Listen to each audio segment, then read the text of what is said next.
Okay, so in this video, I'm going to go over a redesign that I did for the product landing page of this brand called Piccalio.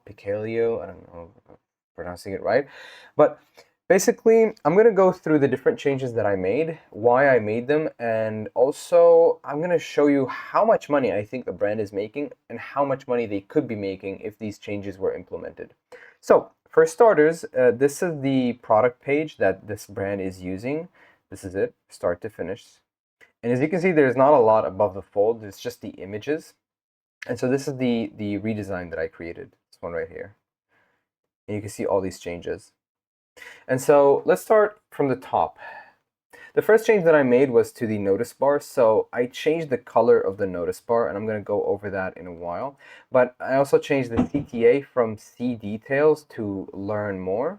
And I also changed the color of the nav bar because previously the nav bar just kind of blended into the rest of the product page. And also the icons, they were all very similar colors. So uh, there was some kind of friction, like the person almost had to think in order to click. The next thing I added was a trust policy bar, and this highlights anything that gives the brand trust. So any kind of certifications, any money back guarantee, easy returns, free shipping, things like that. So this brand was certified by these two, like, what do you call it? Eco, like environmentalist organizations or boards. One of them is Green Guard Gold, and the other is FSC. And yeah, so the next change that I made was to the images. Previously, you can see the image is massive. It's taking up so much space of the product page. It's literally not leaving room for anything else. And that's unnecessary. I get that you want to show your product to the visitor, but you can do that without sacrificing so much real estate, so much valuable real estate that could be, increasing the amount of money that you make. And so what I did is, first of all, I made the image smaller, and I also made it a 1-to-1 ratio. And that way we can like bring up so much. You see how much space we're saving all the space here by bringing that up. Also added chevrons to the side to indicate to the user that they can swipe to go through the images. I kept the thumbnails as they are. I only made them 1-by-1 ratio, same as the image.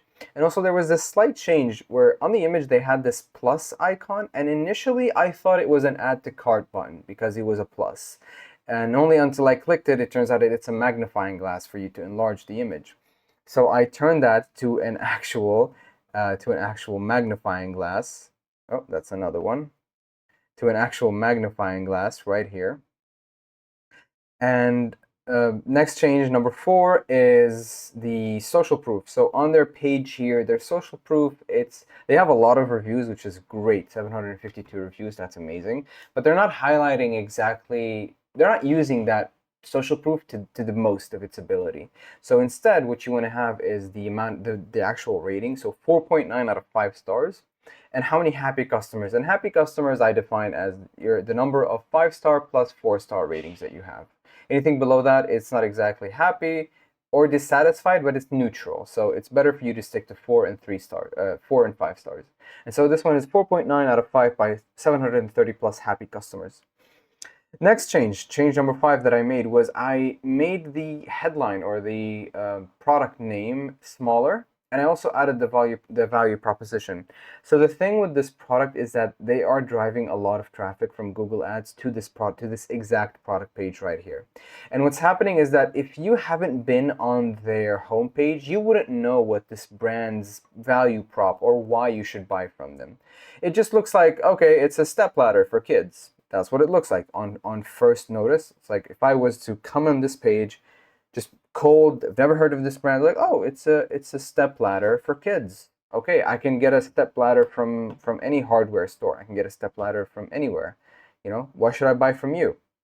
But if you were to go to their homepage, this brand's main selling point is that they create these little foldable towers for your kids so they can be with you in the kitchen. They can engage in the same things that you do in the kitchen. So I just made that short little value proposition and I added it into the headline. So it says Mini Chef Foldable Tower, which basically describes the product, but also safely cook with your little one. So it's just a value prop, makes it easy to understand, oh, this product, okay, I can safely cook with my children.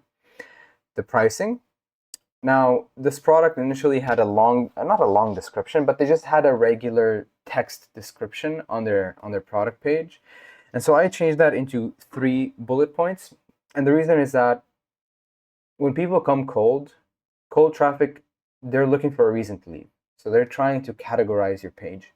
Do I stay? Do I leave? And they do that within like 3 to 5 seconds. So you want to be as quick as possible to let them know, hey, this is for you. Stay here. This is good. And you can do that by showing your description as bullet points, making it easier to skim. When people can skim the information on your page, it makes it easier to consume, making it easier to make that decision of staying or leaving.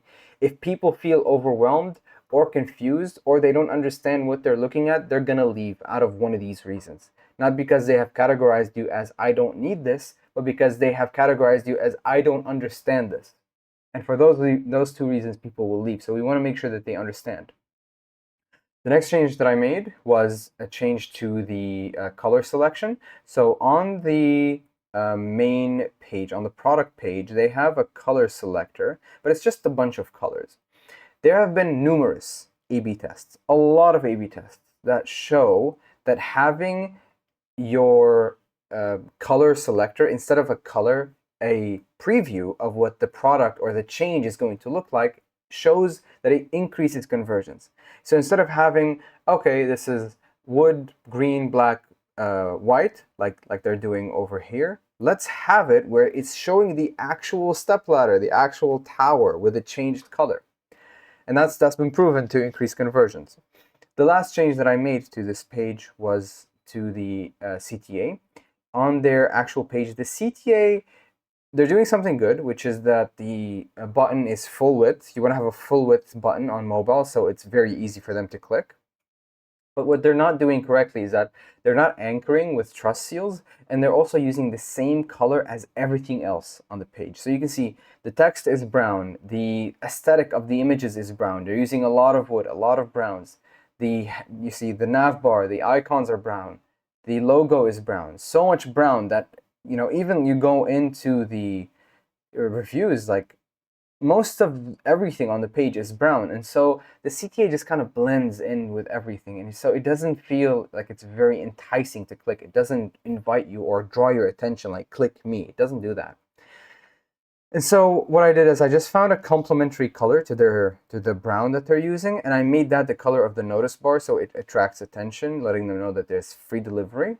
And also that, this is the CTA. Hey, look here, this is the CTA.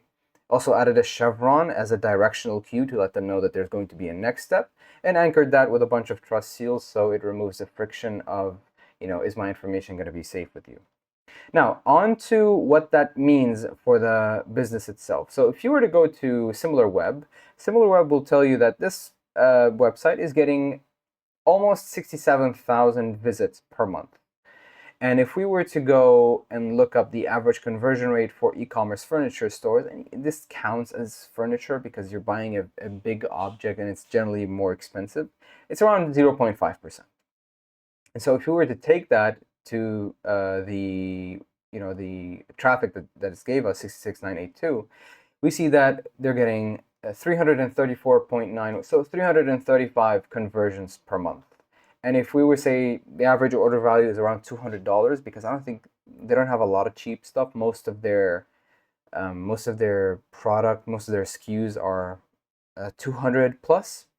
Then we can see that they are making about almost 67,982, which is weird because that's the exact same as the traffic. That's interesting. And if we were to multiply that by 12, this is very close to $1 million brand. But with the additions that, with the changes that I made to the product page, it's not unrealistic that they can maybe bump it up to 0.8 or maybe even 1% conversion rate. They can maybe double their conversion rate. And so if that's the case, you can double your business and go up to 1.6 million. And we can see that because you're probably making more money. Don't take this for granted. This is just theory based off public information. I don't know exactly how much traffic they get, but I can tell that they get a lot because they're pushing a lot of ads. They have 54 active ads, and they're pushing them to different products, different variations. They're testing a lot of creatives, so they probably have someone doing ads for them, ideating all of that. The copy is good, you know, everything looks good. So yeah, I think this brand can benefit a lot from a redesign, and that's just the product page. If they were to do all their product pages and their homepage and their collection and their add to cart and their checkout, they can see major improvements when it comes to conversion rate and how much money they're making. And so yeah, that's the end of the video. I hope you found this useful. I hope you can take something and then apply it. That's the whole point. That's why I'm making this, and I'll see you in the next one. Goodbye.